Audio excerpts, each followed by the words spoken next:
Deuxième partie de Devastator. Cette fois-ci, c'est la transformation des robots en membres et ensuite la fusion de tout ce beau petit monde-là.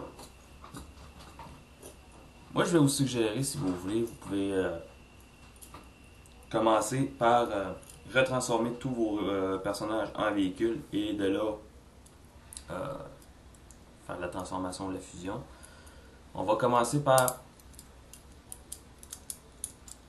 le remettre comme ça en camion, mais on va laisser le crochet sorti. On va écarter les jambes comme ça pour exposer les clips et ensuite on va plier cette partie ici comme ça. On va mettre de côté. Pour Scavenger, c'est plutôt simple. Tout ce qu'on a à faire, on n'a pas vraiment besoin de le retransformer en robot. On va réunir les roues arrondies. On va les remonter comme ça. Et les chenilles, on va les abaisser en angle comme ça. Vous voyez? On met de côté. Pour leur Mixmaster, tout ce qu'on a à faire, c'est de rabattre cette portion ici, réunir les roues arrière et on laisse comme ça. Ensuite, pour une des jambes, on va refermer la tête.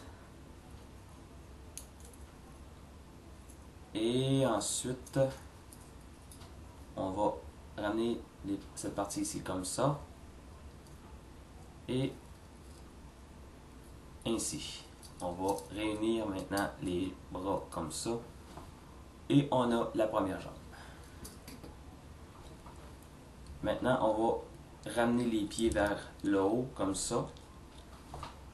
À leur position initiale. On va les réunir. On va replier comme ça. Et voilà. On a le pied. Ensuite, on ramène à l'intérieur, comme ça. On va déclipper sur le troisième, et on va le mettre sur le premier clip ici. Mais avant tout, on va ramener ça comme ça. On va sortir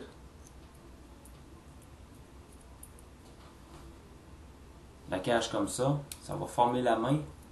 Et on va remettre les roues dans leur position initiale. Et voilà, c'est fait.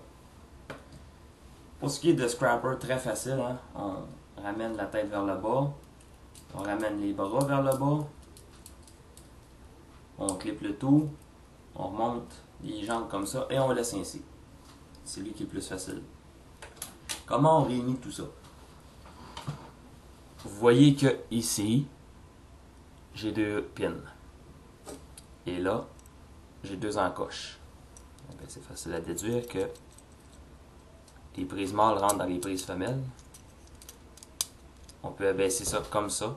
Question d'esthétique. Ensuite, on va prendre cette partie ici. Vous voyez les barres ici. On va les glisser à l'intérieur des glissières. Attendez un peu que je vous montre comme il faut. À l'intérieur des chenilles. En poussant vers le haut. Et comme ça. Le tout se tient très bien solide. C'est la partie la plus élaborée. Le reste, c'est facile, même enfantin. Un enfant de 2 ans pourrait le faire. On va commencer par clipper les jambes à l'intérieur des trous. Je vous conseille de placer le pouce contre la roue ici et comme ça. C'est plus facile. Même chose de l'autre côté, hein? On clip. Ensuite,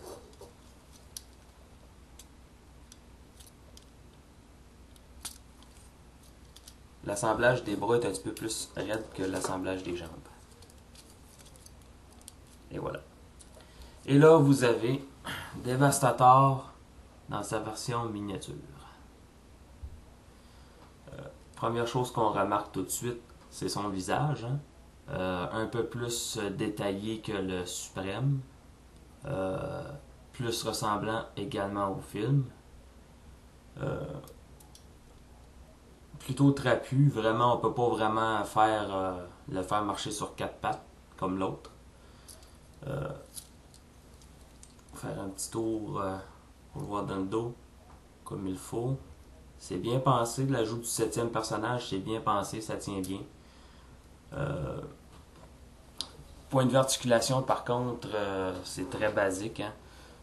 On a la tête qui bouge un peu comme ça, peut tourner de gauche à droite, peut monter comme ça un peu, si on veut. On peut tourner les bras comme ça, on peut les plier un peu, mais c'est très limité.